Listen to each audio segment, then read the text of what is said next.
একটা ভিডিও দিয়েছিলাম দিন কয়েক আগে, সেখানে বলা হয়েছিল যে কাউন্সিলিং এর পূর্বে হেডমাস্টার মশাই সম্পর্কে একটু জানাশোনা হয়ে থাকলে, একটু খোঁজ খবর নেওয়া হয়ে থাকলে সেই স্কুলটা নেওয়া বা না নেওয়া এই দুটোর মধ্যে চুজ করতে একটু সুবিধা হয়। কারণ হেডমাস্টার মশাই যদি ঠিকঠাক না হন স্কুলের, তাহলে কিন্তু কর্মজীবন বিপন্ন হয়।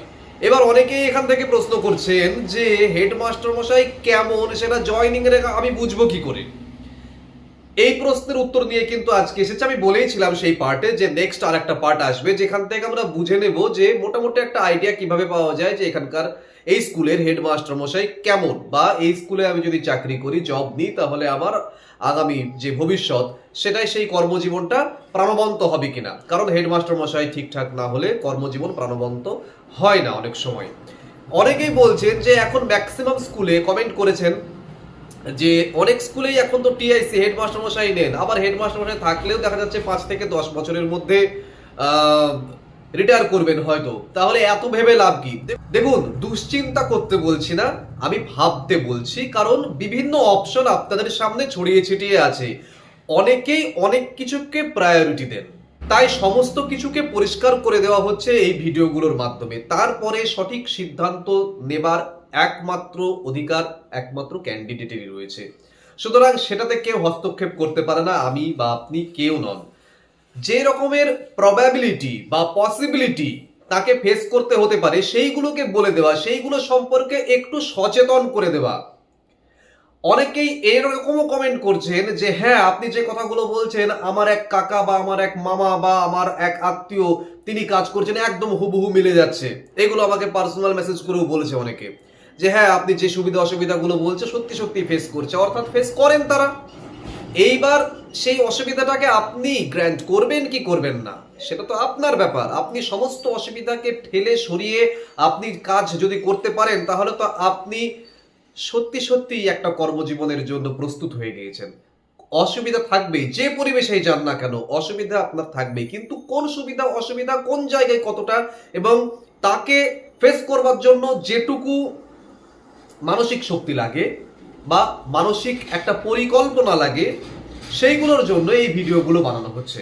ওকে, আমরা আগের দিন জেনেছি যে হেডমাস্টার মশাই কেমন হবেন, মানে কেমন হওয়া উচিত।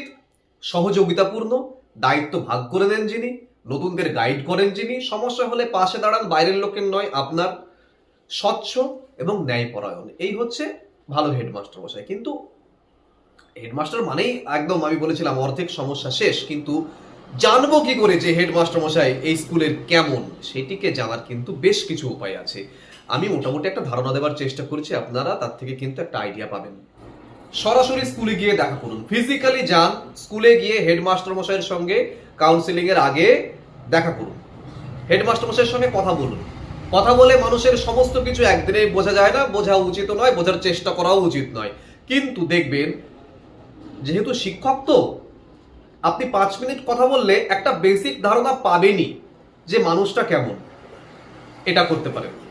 2, বর্তমান যে শিক্ষক যারা আছেন তাদের একটু নম্বর জোগাড় করে, তাহলে সেই নম্বরগুলোতে যোগাযোগ করে যে দাদা, এখানকার আমি জয়েন করতে চলেছি আপনাদের স্কুলে, হেডমাস্টার মশাই কেমন, বা স্কুলের অন্যান্য পরিস্থিতি সম্পর্কেও আপনি কিন্তু জানতে পারেন। এই কাজটি কিন্তু খুব ইম্পর্টেন্ট। অথবা ওই এলাকায় যদি অন্য কোনো পরিচিত আপনার কোনো মানুষজন থাকে, মানে ওই স্কুলের এলাকায়, সেক্ষেত্রেও সেটা করতে পারেন, খোঁজ খবর দিতে পারেন। সোশ্যাল মিডিয়ায় আপনি খোঁজ নিতে পারেন সেই স্কুল সম্পর্কে। এখন সোশ্যাল মিডিয়া অনেক খারাপ কিছু করছে, কিন্তু এর অনেক ভালো দিক আছে, আমরা ভালো দিকগুলোকে ইউজ করি না। তাই একটা স্কুলে, যে স্কুল আমি জয়েন করতে চলেছি, সেই স্কুলটা সম্পর্কে আমি জানতে চাই, একটু বলুন। দেখবেন যদি 100টা কমেন্ট আসে, তার পার্সেন্টেজ, সেই কমেন্টে কোন দিক, মানে কোন কথা কিভাবে হচ্ছে, তার একটা পার্সেন্টেজ করে আপনি একটা আইডিয়া নিতে পারবেন যে স্কুলটি কেমন, স্কুলের হেডমাস্টার মশাই কেমন, স্কুলের পরিবেশ কেমন। আচ্ছা, এই যে একটু আগে বললাম যে স্কুলের যে সমস্ত টিচার, তাদের সঙ্গে একটু নম্বর জোগাড় করে কথা বলতে পারেন। আরেকটু ভালো হয় যদি ওই স্কুল থেকে ট্রান্সফারে চলে গেছে এমন কারোর আপনি ফোন নম্বর পান। কারণ যে স্কুলে একজন টিচার কাজ করছেন, তার সঙ্গে আপনি যখন কথা বলছেন, তিনি খুব একটা হেডমাস্টার মশাইয়ের কোনো দুর্বলতা থাকলেও হয়তো নাও বলতে পারেন আর কি, কিন্তু যিনি যিনি ওই স্কুল ছেড়ে চলে গিয়েছেন অন্য স্কুলে, তার মধ্যে আর কোনো রাগঢাক থাকবে না সেই স্কুলের সম্পর্কে।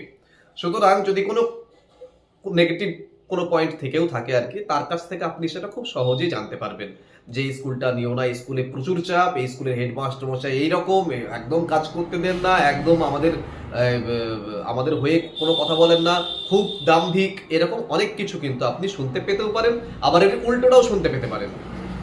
ফেসবুক গ্রুপ, শিক্ষক ফোরাম, হোয়াটসঅ্যাপ গ্রুপ ইত্যাদিতে আপনি যদি একটু পোস্ট করেন, একটু তদারকি করেন, আপনি কিন্তু অনেক অভিজ্ঞতা কিন্তু আপনার সঙ্গে অনেকে শেয়ার করবে, আপনি কিন্তু সেগুলোকে একটু গ্যাদার করতে পারেন।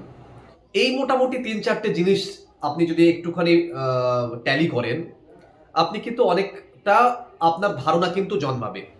দেখুন, একজনের কথা শুনে কোনো সিদ্ধান্ত নেবেন না। একটা স্কুল, তার সামনে যদি একটা চায়ের দোকানও থাকে, সেই চায়ের দোকানে গিয়েও যদি আপনি একটুখানি কথা বলেন চা খেতে খেতে যে দাদা এই স্কুলটা নিচ্ছি, স্কুলটা কেমন, স্কুলের হেডমাস্টার মশাই কেমন, ওই চায়ের দোকানদারও কিন্তু আপনাকে বলে দেবে যে এই স্কুলের হেডমাস্টার মশাইয়ের মতো অমায়িক মানুষ হন না, ইনি ভগবান, এরকম বলতে পারে। আবার এরকম বলতে পারে এই কিছুদিন আগে মিড ডে মিলের টাকা তছরূপ করেছিল, ধরা পড়েছিল, এটাও বলতে পারে। বা এই হেডমাস্টার মশাইয়ের সঙ্গে তো স্টাফদের ঝামেলা লেগেই থাকে সবসময়, এটাও বলতে পারে আপনাকে। সুতরাং কি যে বলবে আপনিও জানেন না, আমিও জানি না, কিন্তু এই তদারকিগুলো করলে আপনি মোটামুটি একটা আইডিয়া কিন্তু পাবেন। ব্যাপারটা হচ্ছে, একজন কমেন্ট করেছেন দেখলাম, খুব ভালো কমেন্টটা, খুব কনস্ট্রাকটিভ। সেটা হচ্ছে, হেডমাস্টার মশাই যত কড়া হবেন স্কুল তত ভালো চলে। হ্যাঁ, এটা আমিও মানি।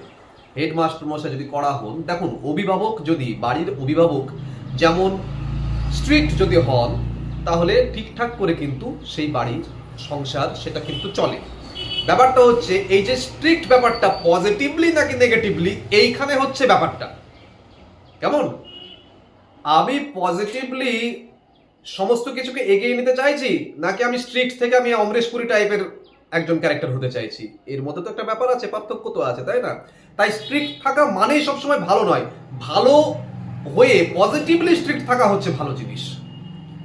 তাই অবশ্যই হেডমাস্টার মশাই কড়া হবেন, তার পার্সোনালিটি থাকবেন, তিনি সবার সঙ্গে সবসময় যে খুব হেসে মানে হাসি খুশি ভাবে কথা বলবেন, বা সবার সঙ্গে হা হা হি হি করে বেড়াবেন না, কখনোই নয়। তার পার্সোনালিটি অবশ্যই থাকবেন, কিন্তু তার সঙ্গেই তার স্নেহ থাকবে, বয়স্ক টিচারদের সঙ্গে তার শ্রদ্ধা থাকবে, বয়স্ক টিচারদের প্রতি, নতুন যারা জয়েন করবেন তাদের প্রতি সহমর্মিতা থাকবে। এবং স্ট্রিক্ট থাকা মানে কিন্তু অন্যায়ভাবে কাউকে শাসন করা বা শোষণ করা নয়, এটি মাথায় রাখবেন। তাই আবেগ নয়, এই সমস্ত জিনিসগুলো আপনারা একটু ঘাটাঘাটি করুন মাথার মধ্যে। চাকরি তো পেয়ে গেছেন, ইন্টারভিউর পড়াশোনা তো করতে হচ্ছে না, চাকরি তো পেয়ে গেছেন, আপনারা তো এমপ্যানেলড। এখন আপনারা একটু স্কুলগুলো সরেজমিনে দেখে আসুন, জয়েন করার আগে একদিন সময় দিন না, একটা স্কুলগুলো ঘুরে আসুন একটু একটু করে, এখনো তো সময় আছে। বহু বছরের মানসিক চাপ থেকে বেঁচে যাবেন আপনারা এই জিনিসগুলো আপনাদের কনসিডারেশনের মধ্যে যদি আপনি আনেন। মানে স্মার্ট ক্যান্ডিডেটস যারা, তারা অবশ্যই খোঁজ নেবে, তারা ফিজিক্যালি স্কুলে গিয়ে দেখে আসবে স্কুলগুলো কেমন, স্কুলের স্টাফদের সঙ্গে কথা বলবেন কেমন, এবং সেখান থেকে অনেকটা আইডিয়া আপনারা পেতে পারবেন। সেই স্কুলের যে আতিথেয়তা, আপনি ধরুন আপনি এবং আপনার একজন হয়তো একজন গার্জেনকে নিয়েই গিয়েছেন, হয়তো বা একজন বন্ধুকে নিয়ে গিয়েছেন, দেখবেন যে আপনি তো বলছেন হেডমাস্টার মশাইকে বা অন্যান্য স্টাফদের আপনি বলছেন যে আপনি জয়েন করতে চলেছেন, দেখবেন আপনার সঙ্গে কিভাবে তারা ব্যবহার করছেন, উন্নাসিক ভাবে তারা ব্যবহার করছেন, উন্নাসিক হয়ে থাকছেন, নাকি আপনাকে খুব আতিথেয়তার সঙ্গে আপনাকে জাস্ট ওয়েলকাম করছে এবং একটা চা অফার করছে, বা কোথা থেকে আসবে একটু গল্প করছে, দেখবেন আপনি বুঝতে পারবেন স্কুলের পরিবেশটা কেমন। এই জিনিসগুলো আপনি শুধুমাত্র ঘরে বসে ফেসবুক ঘেটে কিন্তু পারবেন না, বা হোয়াটসঅ্যাপে কাউকে জিজ্ঞাসা করে পারবেন, আপনাকে একটু কষ্ট করতে হবে। সমস্ত কিছু হয়ে গেছে, এমপ্যানেলড হয়ে গেছে, এখন একটু বেরোন, একটু ফিজিক্যালি যান। জানি দূরে দূরের স্কুলও রয়েছে, সমস্ত যারা আছেন তারা সবাই যে কাছের স্কুল পাবেন তা নয়, তবুও যতগুলো পারেন একটু ফিজিক্যালি যান, ঘুরে আসুন। আরে আমরা তো ঘুরতেও যাই অনেক সময়, আপনি ভাবেন তো ঘুরতেই যাচ্ছি, স্কুলগুলো একটু ভিজিট করে আসুন, স্টাফদের সঙ্গে, হেডমাস্টার মশাইয়ের সঙ্গে একটু কথা বলুন, চায়ের দোকানদার যিনি স্কুলের সামনেই বসেন তার সঙ্গে একটু কথা বলুন। ওখানকার লোকাল যদি আপনার কোনো পরিচিত থাকে তার সঙ্গে একটু কথা বলুন, এবং অবশ্যই ফেসবুক হোয়াটসঅ্যাপেও আপনি স্কুলটা বিষয়ে, স্কুলের হেডমাস্টার মশাই বিষয়ে, স্টাফদের মধ্যে কেমন সম্পর্ক, এই সমস্ত বিষয়ে আপনি জানতে চাইতেই পারেন।